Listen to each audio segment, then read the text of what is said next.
success be measured in HubSpot ABM campaigns? What metrics matters the most? What metrics matters the most? Okay, when you do an ABM campaign, there are only a few things that matters. For example, if you have a list of target audience, tier 1 companies, 50 companies, tier 2, 200 companies, tier 3, 300 companies, and like so on. So what you should, on the high level, what you should look into is the account engagement, right? How much you are engaging with the account and how much the accounts are engaging with you. And it needs to be multi-stakeholder. That means, in an account, you may be engaging with multiple different players, like, for example, decision makers, end users, stakeholders, influencers, whatever it is. You might be at any given point of time dealing with multiple different stakeholders. So the engagement needs to be across all the stakeholder and across multi-channel. So it needs to have this effect by which you are able to measure your engagement, right? The higher the engagement, the better it is, right? And engagement can be so many things. For example, somebody visiting your website, downloading your case study, replying to your email, opening your email, answering your call. It can have different level of engagement. All of that needs to be recorded into HubSpot. Okay. And then you need to then measure that with your pipeline impact on revenue influence. Right? Is there a pipeline effect? Are there more deals in the pipeline? Right? So the first thing that you need to measure is the account engagement, both on the company side as well as the contact side. The second thing is look at the pipeline effect. Is the pipeline getting full? Are you getting more deals? And at the end of the day, is there any revenue influence or impact? Right? And then you need to look at, hey, you know what? Is there any impact on deal velocity and conversion rate? Right? Are you able to create more deals? And then once you create more deals, are you able to close deals faster?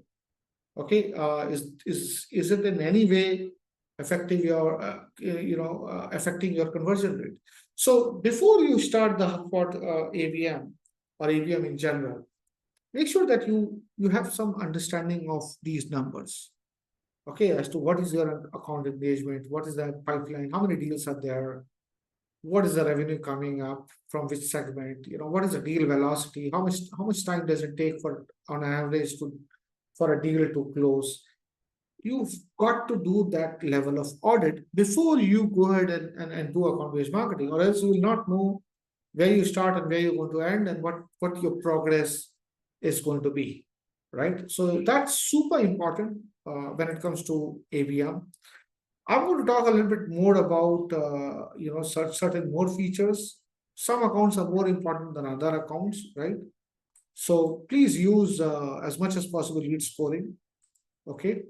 So if you are using lead scoring and that helps your sales team and marketing team to score those accounts and contacts, okay, which improves the conversion rate, right?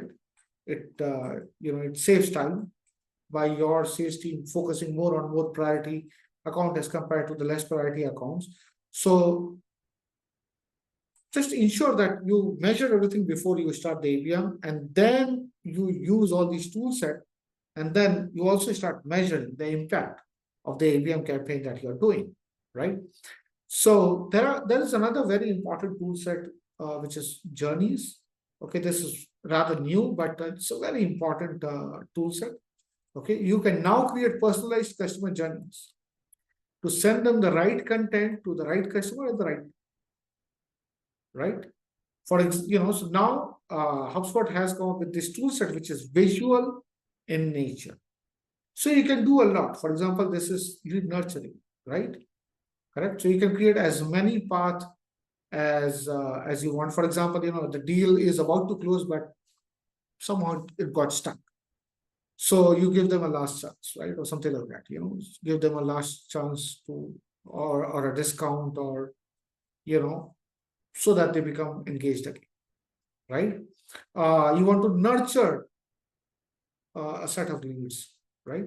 So you continuously send them informational content, right? Case studies and white papers, information, newsletters. And then you keep categorizing them is to what the intent level that they are in, right? Are they high intent level, low intent level, mid intent level? I don't know whether you're able to see my screen fully, but you got to categorize, right? Okay, and based on which category it falls. For example, if it falls under low intent category, then you trigger certain type of workflows, and send them, or stop following up with them, right? Or stop engaging with them. If they come under high intent or mid intent, then you can reach out to them. You can create a LinkedIn flow. You can send an email. So there is vast possibilities with this kind of visual journey flows that you can do that, right? And you can also map out the journey stage. Like for example, journey stage is mid intent, right? And then if the journey stage is mid intent, then send an email, okay? Then send a white paper, or what, wait for 2 days. If they don't respond even after all your engagement, then just mark them as low intent, right? And if they do engage, they click it, they respond to it, then just make them high intent. From mid intent, you upgrade them to high intent or even qualified. So that's totally up to you, but there's a lot of possibilities with this kind of visual journey that you can do.